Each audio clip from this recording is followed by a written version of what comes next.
It is time to take a look at what's trending on the web. So within an hour of Avengers Endgame tickets going on sale, the AMC website was temporarily down and Fandango put users on pause to handle traffic. Now Fandango also announced that tickets for Avengers Endgame has actually now set a record high, beating out Star Wars.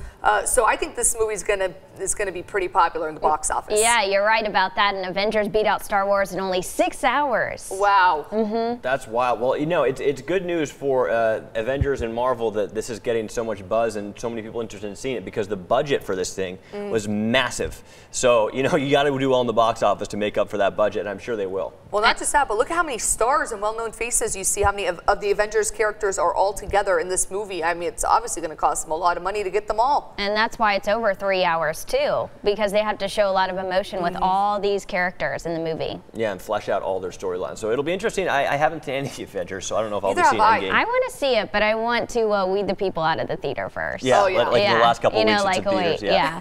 All right, moving on. When a 2-year-old in Minnesota needed a costly power wheelchair and his parents couldn't afford it, a high school robotics team put its skills to work and made it for him. Check this out. There's a similar wheelchair that runs for $20,000. This is awesome. I mean, think about how talented these robotics teams are across the country to be able to build this. And I love, like Megan, you mentioned the colors, and they made it so spunky. They made it so kid-friendly. Makes you want to, you know, take a ride in that wheelchair. I love it. It's pretty cool too. It looks like, you know, I love the matching colors, but it looks like those wheels, pretty awesome wheels. You could go a little off-roading in that thing. Yeah, you really could. Apparently, he was driving around in his wheelchair, just waving at everybody. Aww. Yeah. He's just cruising, so it's good to see. You know, we see so much bad news in our day-to-day jobs. We do. But to see, you know, a group of high school students step up and do something like this really warms your heart.